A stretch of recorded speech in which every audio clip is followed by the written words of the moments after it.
What's up, DC Nation? Back with another DC Comics review, and guys, today we're checking out Dark Knight's Death Metal Multiverses End #1. Now, this is a tie-in comic into the main Death Metal series that's written by Scott Snyder and drawn by Greg Capullo. Now, in this issue, it's actually written by James Tynion, who's actually doing the main Batman series right now. He's actually doing Joker War, which I really love. It's an awesome event, but this issue is very intriguing, right? Because when I was going into this was actually my least anticipated one out of all the three tie-ins. Because there was Train Crisis, then we had Speed Metal, and now we have Multiverses End. Now, Train Crisis, I was excited for. I was like, alright, we got a lot of stuff going on. Like, all Wonder Woman, Batman, Superman show up in their new forms, right? And they're going to all these crisis events, like Crisis Infinite Crisis, and then obviously we got pretty much Final Crisis. And then the big shocker ending of Superboy Prime coming back. That was a really awesome issue, and had great art by Francis Manapul. Now, the Speed Metal just exceeded that. That was the one I was most excited for. Because one, I love Joshua Williams' writing, and the artwork by Eddie Barrow was amazing. Guys, how Wally West was written, it was a masterpiece issue. You guys saw my review on that. Now, this issue, I was more like, alright, whatever, okay, Green Lantern, we'll see what's going on with that. I do like the Green Lanterns. And I heard that Captain Carrot was gonna be it, so that got me a little excited. But it was my least anticipated just because so much big stuff happened in the other two issues. I was like, what's really gonna happen in this one? And there's actually some important stuff that happens in this issue, and it's actually pretty awesome, guys. And the artwork, I'll give more credit to the artist by the end of the video, but he does a really good job, alright? But yeah, guys, down below in the description, I'll put my playlist for Death Metal, so you go check out those, all my videos, if you're not caught up, or you go actually read the comic. Like, I actually really recommend, actually go to your local comic shop, support it, alright? Buy the comic, because there's a lot of talent, a lot of work going into these comics, and support it, right? So we keep the comic book industry afloat, alright? It's our job as the reader to go do that, right? If we see talent, if we really like it. But yeah, guys, we're gonna dive into this. If you guys are ready, let's dive into Dark Knight's Death Metal Multiverses End #1. We start on Earth 3, Central Polis, the United States of America. And someone's monologuing. Isn't it beautiful? Isn't it? The sound, I mean. I've been listening to them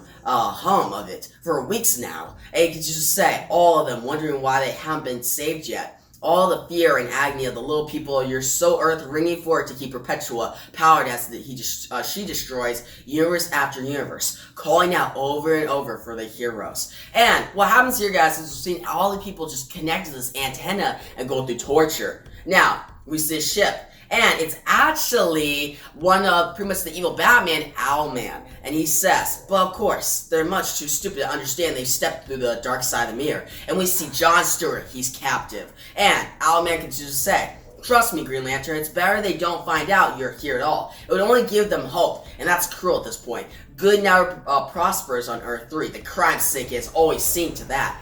He drinks a glass of champagne. He says, here's a good example.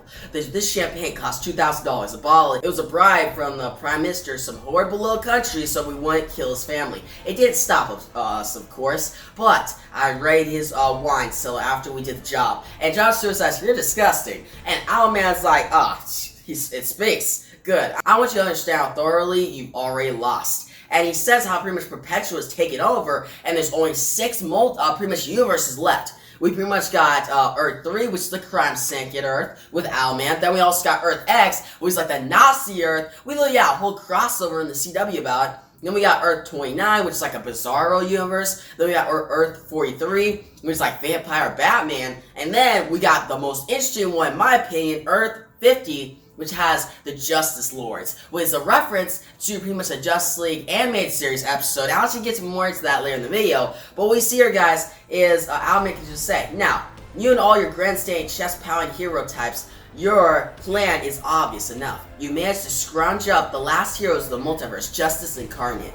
You're trying to save the people of your world and destroy the tuning fork. You want to cut Perpetua's power right at the source. As you say, you led a team here to Earth 3, and I'm betting there are other teams on each of the other worlds right now. It's a simultaneous multi-Earth attack, but it's going to fail. Perpetua's already called to her allies at Earth 0 for reinforcements. When they arrive, they'll wipe you off the face of existence. Now, he gets out a gun. He says, the gun is from core, at the heart of the antimatter universe. Its yellow bullets will rip through your constructs easily. And continue to say, if I kill you now, Perpetual will win. The multiverse, as we know it, will end and be reborn in her image. But that's where I have trouble with. I'm the greatest strategic mind in my world. I have a sinking suspicion that if Perpetual wins, we all lose. There won't be any little prime ministers to blow around for $2,000 bottles of champagne. Jon Stewart then shouts. He's like, that help us, damn it. With the crime syndicate on our side, we can turn the tide against Perpetua. There's a planet underneath on my Earth.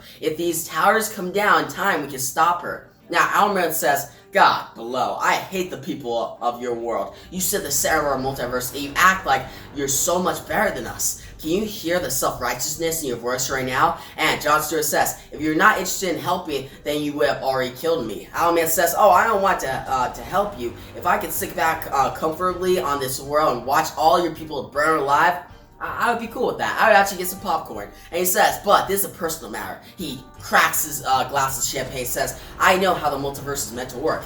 And he says, an Owlman is supposed to be the darkest reflection of the Batman in the multiverse. And that thing from reality's dark underbelly. And he's pretty much saying that, nah, Batman who laughs, that's not the evil Batman. I am the most evil Batman. This guy, he's pretty much petty about it. Owlman is very petty about the Batman laughs, and Jon Stewart calls him out. And Owlman says, lose the tone, Lantern. I've been to each of the towers. I've booby-trapped them all weeks ago with the press of a button. I could bring them all down, give you your victory. But I'm gonna need some clarification. Now, guys, before we shift to the next part, let's talk about something. So, first off, the fact that freaking Owlman is so petty over Batman laughs, I thought that was pretty funny. I was like, really? Like, you're so mad? You don't even care about the multiverse? You don't care about everything that's going on? You don't even care about your own Earth and your crime syndicate? No. You're mad because Batman Laughs is being pretty much proposed as the most evil Batman, Batman the Joker hybrid. Owlman's like, what you talking about? I've been the evil Batman, you don't take my spot. So I actually really like that. That's actually good writing. Now, continuing, what we see, guys, is next we go to Earth X, Detroit. Now, it's the Nazi Earth. And we see Captain Carrot, he kicks like an elongated man type character. And we see Guy Gardner, he's fighting off Ultraman. Now, Ultraman says, any last words before I crush the me out of your subhuman skull? And Guy Gardner says, yeah, eat dust, you Nazi piece of shit. And then he hits Ultraman with a construct of like an uppercut. And he says, I've been practicing my one-punch knockouts for years, and my ring can match the radiation signatures of your universe kryptonite. It's not looking good for you. And then he says, Kid Flash, we need to get thousands more off-world before we can destroy the tower. Maybe let's hurry things up. And Kid Flash shows up, and this is actually Iris in the costume. She says, hurry! I'm running so fast I can hear the voices of the dead Flashes of the multiverse scream my name from the Speed Force. So don't you bark orders at me. You still have an Earth. I lost my entire universe. All my friends and family gone. And then we see Captain Carrot. He walks by. He's like, it's a dark moment for all of us, Iris.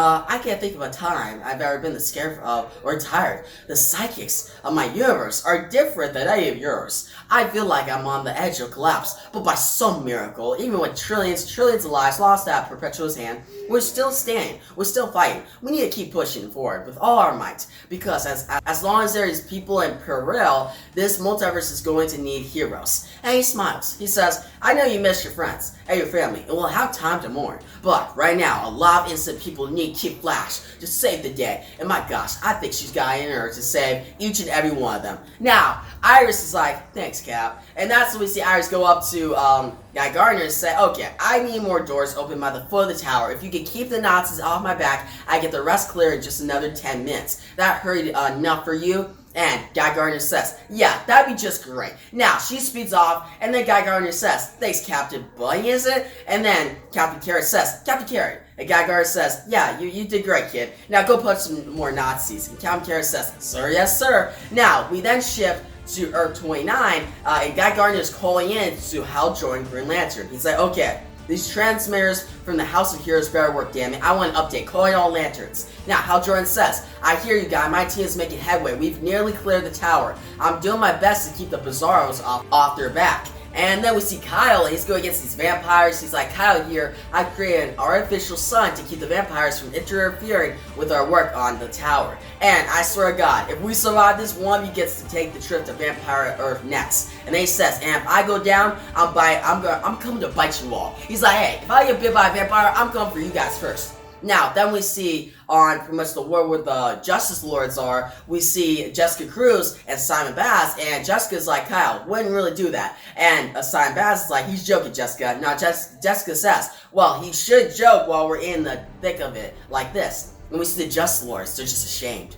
Jessica says, Justice Lords have been apprehended. Our team should have the towers clear in the next 30 minutes. They keep going, and Simon Baz is like, the second the last human goes through a door into the carrier, I'll take the tower down. Now, Guy Gardner says, there's only going to work if we get them all down. Sean, are you out there? Can you hear us? This is Guy Gardner calling Earth 3. Now, guys, alright, so before we continue, Justice Lords. I told you guys I'd tell you what I think about them. I really like it. It was like a two-parter, and Justice League. Not Justice League Unlimited, the original Justice League animated series. And we saw like pretty much an evil-type Justice League. It was really cool, right? You saw pretty much a Superman one, you saw a Wonder Woman one, and it was actually, I think it was like a world where the villains are actually the good guys. I think it was like that. And there's a famous scene, actually my favorite scene from that two-parter, where Flash is all strapped up, right? And the Justice Lord Batman's there, and Flash starts, he actually kills himself in a way. He shuts off his heartbeat. Now Batman says, no, not again. On that world, Flash died. That's crazy, guys. Flash died on the Justice Lord's world, and Batman comes down, tries to save him, and then Flash just tricks him and takes him down, right? So Flash outsmarts Batman because Batman's emotions got to. I really like that scene. I just like the whole two-part overall. I like to know you guys' thoughts on it down below. So continuing, what we see Ultraman. He punches the president, Superman, the black Superman, in the face. He says, you're not my president. And then we see Ultraman. He's like, this president, Superman, Wonder Woman, they're impressive specimens. A credit to the dead universe that spawned them. I honestly thought Ultraman and Superwoman would have slit their throats by now, but they're holding their own, which is good. That means we have time. And then John Stewart says, time? Are you kidding me? There's no damn time left. If these towers don't fall before the missions are complete back on Earth Zero, there's no chance of victory. Ultraman says, you and your Justice League were responsible for unleashing Perpetua back into the multiverse. I want to know everything you know about what she is, why she's doing this. I won't help you unless you help me understand. And John Stewart says, fine. I was able to piece the missing parts of the story together with a database of the House Heroes. In the beginning, there was a source. Now, what happens here, guys, is basically we see, okay, there's a source, which is like pretty much the creation, right? And we have the three brothers, or three sons of Perpetua. We got the World Forger, we got the Anti-Monitor, and the Monitor. They're created. Perpetua, she had a task to start creating stuff, and she turns certain people into different beings, turn them to doom. And what happens then, the brothers, they called out to these other beings like Perpetua because she was going against what she was supposed to do, and then she got attacked, right? Like she was taken down and she was put in the source wall. Now she started calling out to people. She wanted to get out. She called out to the Anti-Monitor, pretty much creating Christ's Son Infinite Earths. She called out to more people, guys. But before the story continues, we go to Earth X, right? And we see Captain Carrot. He says, okay, everyone, just through here, these doors will take you to our ship, the space between the universe. We're going to take you back to your Earth. And then we see this little girl. She says, Mr. Rabbit. And Captain Carrot says, yes, young lady. And she says, thank you for saving me. And Captain Carrot says, what can I say? It was so scary out there and you stayed so brave. I don't think I could have done it without your courage. And she says, you're really, really soft. He says, I use a special carrot shampoo. And then we see him say bye to them. He says, remember, no matter how dark it feels and how dire the odds in the multiverse, the good guys always win the end. And Guy Gardner says, Captain Carrot, you're alright? And he starts crying. He says, I should have did more. Guys, this scene is so sad. He just went from so hopeful to like crying. Like he's just bawling, guys. And you see that on what happened was his wife got killed, all his people got killed. He says, like I said, physics work differently in my universe. I didn't think Perpetua's apex predators had that kind of power. By the time I called for Justice Incarnate's help, I had already lost so much. I was saved in the nick of time, taken to the House of Heroes.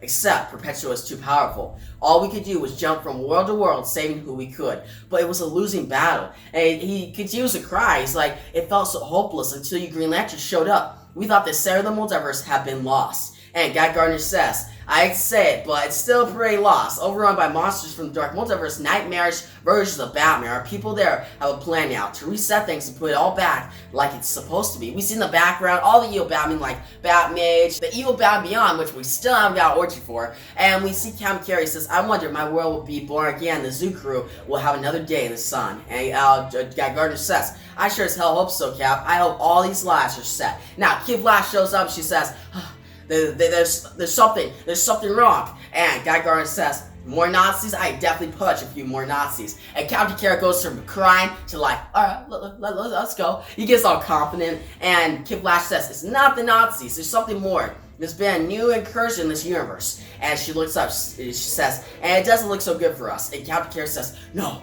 not again. And he says, not Perpetua, and Perpetua is hanging over this universe, Earth X. And she says, children of the multiverse, it is useless to run from my love. In my judgment, your fates have already been sealed, but my allies for Dark Multiverse will happily speed up the process. And coming out of Perpetua's mouth, you see the evil Bat Baby, and he kind of looks like a Batman in a way. And behind him is like a whole like a Green Lantern corpse, actually just a Lantern corpse of Batman. We see green Batman, we see red, orange, yellow, you know, pretty much all the different Lantern Corps, just with Batman having the rings on. And this evil Bat Baby says, Justice Incarnate, I am broadcasting all multiverses frequencies. Surrender now and hand over the people of Earth Zero, or you'll be slaughtered at the hands of my Rainbow Batman corpse. And he says, I'll skin you all alive to make a quilt for my crib.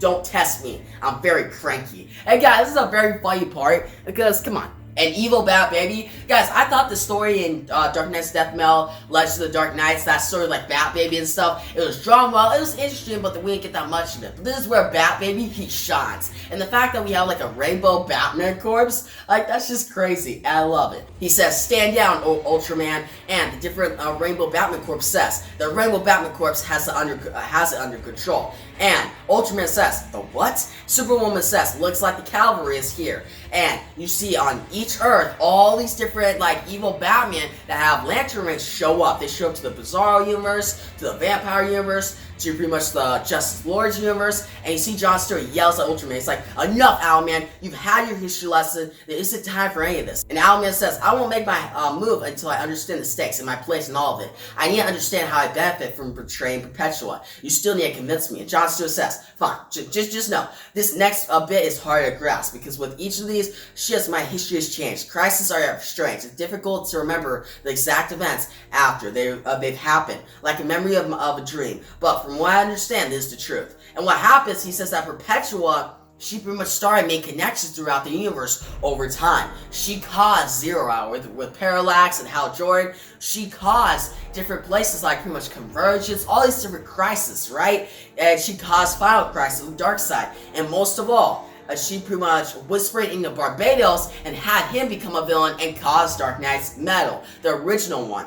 And he says that what happened was everything was breaking. The source wall kept breaking after each crisis. Now, in the Justice League used 10th Metal, the most pretty much reality metal in a way, in Dark Knight's Metal, it opened up the source wall and she was free. Now, he says, that's the short version. There's a whole bit about totality and 7 forces and Legion of Doom, but you get the gist. The trick with Owlman X is probably why you and the rest of the crime syndicate are alive. Owlman X is like that 10th Metal, right? And Owlman says, explain yourself. And John Stewart says, you were killed along with the rest of the crime syndicate a little while back on my world. You invaded after Earth 3 had been destroyed, but every time the universe breaks, it heals its wounds. And Owlman says, you're telling me I'm not the original Owlman? Now we shift and we see Kid Flash. She's like, are we really about to be a baby? And Guy Gardner says, an evil Batman baby. Now we see the Batman show up. He's like, make that an evil Batman baby with the brain of a fully grown evil Batman. Don't underestimate my abilities. I may have pulled myself into this state, but I assure you, my size has done nothing to diminish my hunger for ultra violence. Now he blasts them, and we see the Wonder Woman that good Wonder Woman said. This is the Wonder Woman of Earth 6. We've been overwhelmed by the Bat Lanterns. And we see Jessica Cruz. She says, SOS, we're losing ground here too. And then we see Hal Jordan. He's like, you know, this isn't nearly as cathartic as I wanted to be. Then we shift to Kyle Rayner, and this evil Batman who has like a lantern ring says, I know what to do with this one. Where can we find a refrigerator? Guys, this is freaking really dark. If you guys don't know about Kyle Rayner, his girlfriend got shoved into like a refrigerator and killed. So the fact that they're referencing this here, and that evil Batman is telling Kyle Rayner, like, yeah, we're gonna kill you the same way that you remember you getting traumatized over that? Yeah, that's gonna happen to you too now. Which I find, wow, like it was one of the, it's a part that people will overlook, like, okay, just a throwaway line, right? But I just think this line was just, wow, it actually gave me goosebumps and shocked me in the moment. I stopped the reading, I was like, ooh, that is rough. But guys, continuing, what we see is we go back to John Stewart and Owlman. Now, Owlman says, I need proof. And Jon Stewart says, I have a drive from the House of Heroes. It contains Harbinger tech. They are the only records of the different iterations of the multiverse. And Owlman says, hand it over. And Jon Stewart says, here, take it. Now, we see Harbinger, one of the big characters from Crisis on Earth, say, I am Harbinger. What is your query? Now, Owlman says, I'm the Owlman of Earth 3. Tell me how my predecessors died. Then Harbinger says, the first iteration of Owlman died with the first Earth 3 during the Antimatter Crisis event. Then she says, the planet reformed in the Antimatter universe after the collapse of the multiverse, and a new second Owlman formed alongside a new iteration of the crime syndicate. His world began to deteriorate when the last survivor of the original Earth 3 instigated another crisis-level event and recreate the multiverses and the current 52 universe model. Now, then it says the third Owlman was born with the other new 52 Earths and helped lead an invasion of Earth Zero after his world was destroyed by the reconstituted Anti-Monitor. And then Harbinger continues to say he was ultimately eliminated by the being known as Dr. Manhattan to cover up Manhattan's secret meddling with the history of Earth Zero. Now, Owlman looks and he just starts laughing. Jon Stewart's confused. He's like, whoa, why are you so happy? And Owlman says, I just understood something crucial. The big reassurance I needed in order to act. Jon Stewart's freed. He gets his lantern ring. He's like, what the hell are you talking about? Owlman says, don't you see, Jon?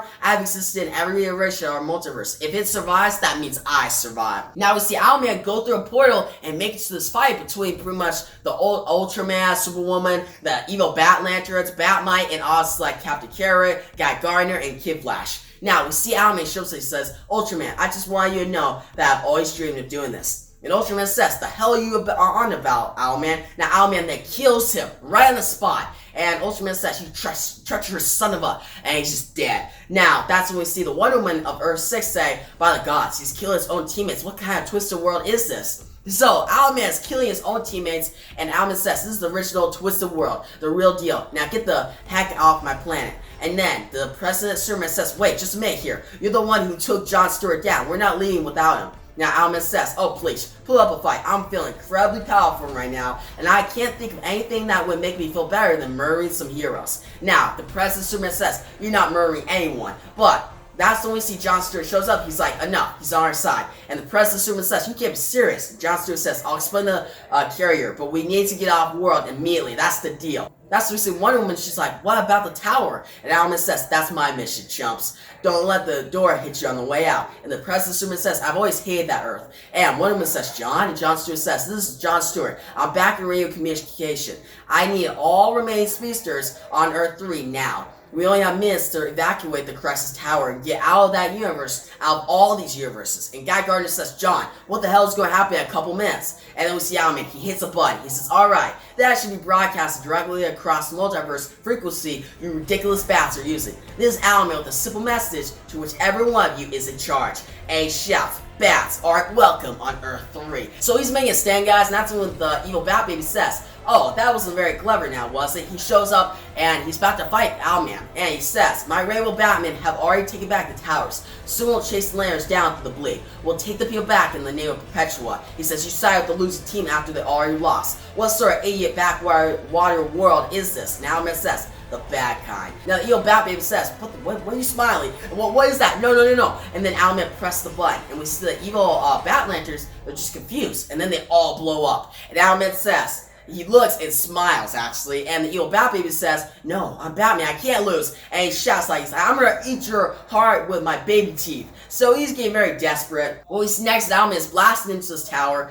and the evil Bat Baby says, stop smiling, you're about to die, you don't get to enjoy it. And Owlman says, yes I do. He slams the evil Bat Baby into the tower, and he says, you see, I'm gonna live forever. As long as there's a Batman in this multiverse, there will be an Owlman, his true dark reflection. And he says, I'm too good at an idea. And then he says, but you evil baby Batman from the dark multiverse, with all you stupid rainbow Batman, you're a dumb idea. Nobody's going to remember you. And the Bat Baby starts crying, and he says, please, I'm just a whittle. And then he blows up. We see the Bat Baby die. We see Perpetua start screaming, no, this isn't possible. And for a second, we're left wondering, did Perpetua just get killed, guys? Now, what we see next is on the bleed, the carrier, Jon Stewart says to all the group, he looks, he's like, he pretty much sighs. And Guy Gardner says, you okay, John? I hear that Owlman messed you up pretty bad. And John says, I'm okay. I'm just glad to see all these people alive and well. It's the first time in a while I felt this kind of hope. And Guy Gardner says, don't get your hopes up too much, pal. We're not back home yet. And Jon Stewart looks like, yeah, I get that. And Guy Gardner says, there's still something on your mind. I can tell. And Jon Stewart said, this whole experience has been backward. I thought we'd be in the cavalry, but if it weren't for the original Dark Mirror of Batman, it all could have been over right there. He's like, Owlman actually saved us. And we see everybody there, and Guy Gardner then says, multiverse stuff makes my head spin. Every day relying on cartoon Batman for emotional support. He's like, I'm relying on Captain Carrot to help me out. And John says, Captain Carrot's a great guy. And Guy Gardner says, yeah, what are we going to do with all these heroes? And John says, we have to hope that when we fix this, their worlds will return. But if not, we'll figure something out. Maybe some of them will stay with us on our Earth, help us rebuild. And Cal says, John, guys, I have some news. He says all the towers are down. Perpetua's batteries have just been removed. And John says, okay, good. Now, let's hope everyone back on our world was as lucky as us, which we know they weren't. Now, John looks at the group and says, Carrier takes us home. And you see them go out. They just go, now they go into room, it's Earth Zero, the original Earth, right, of the DC heroes. But what's crazy about this is that the whole multiverse is pretty much destroyed. Perpetua just destroyed that whole place. Actually, Owlman destroyed that whole place. And in a way, Perpetua just lost all her power. So she ain't the main villain. She's just kind of just there to maybe be some powerful force. But it's more the Darkest Night, aka the Battle Last, is the main villain of this entire Death Metal series. And the story with Jon Stewart and Captain Carrot and Guy Gardner will actually continue in Death Metal Rise of the New God #1, which will be a whole thing, like a whole battle between the Darkest Night and Perpetua. It'll finally, like, we'll see who wins, alright? But we'll see, like, what these heroes do. But guys, overall, this issue was really well done. I loved it. The artwork was awesome, guys. Like, it's very creative, really cool. The evil Bat Baby, such a cool, like, idea. And it was shown so well, and the different, like, Bat Lanterns was great. That one line saying, like, to Kyle, like, hey, well, I know what to do with this one. Let's put it in a refrigerator. That was dark and twisted and awesome. And also, I really liked just Jon Stewart. He was great in this, and Owlman was just like a standout character. Just him saying, no, I'm the dark reflection of Batman, not this Batman laughs, and I'm gonna be here till everything ends. If any Batman survives, I'll be there. I like that. Owlman really got a lot of, like, spotlight here, and it was written very well by James Tynion. Now, one thing that holds this book back a little bit is there is a lot of exposition in the middle time, like pretty much recapping everything about Crisis, the beginning of the universe, Dark Knight's Metal, everything leading up to this, and I get, okay, Owlman needs to be catched up. But it was kind of a slog to read. And I try to get past it in this video as quick as I can because it was the least interesting part and kind of slowed it down. That's why the score is lowered in this issue, but I still think this issue is really well done, awesome, and that's why I'm going to give it an 8.5 out of 10. I recommend, guys, check it out. If you checked out Trade Crisis and Speed Metal, then why not check this one out? And even if you're not, if you're a big fan of Jon Stewart, Captain Carrot, guys, Captain Carrot, he's just awesome. He brings hope. He makes you happy. And I just like his hopefulness, and he cries, and he's back, he's confident. He's just a great character that needs more spotlight, but at least you get him here. So if you're a big fan of that character, check out this book. But yeah, guys, in the comments below, tell me about this issue. Do you love, do you hate? Which of the 3 different Death Metal books do you like more? Trade Crisis, Speed Metal, or Multiverses End? And what was your favorite part from this issue? If you guys like the video, give a big thumbs up on YouTube. Make sure to subscribe to my next Death Metal video. I think we got Death Metal #4, then we got Rise of the New God, then we got pretty much the Robbie King, a whole issue about him, and then we got more stuff coming. But just expect more videos on Death Metal, and get excited, guys. Like, I'm loving this series, this whole event, and I think you guys are too. Just tell me your pros and cons about this whole series, right? My big con is I want more, like, origins of the evil Batman, but my big pro is it's really well paced, and it's a big crisis. It's just really exciting, right? But yeah, guys, thanks for watching, peace out.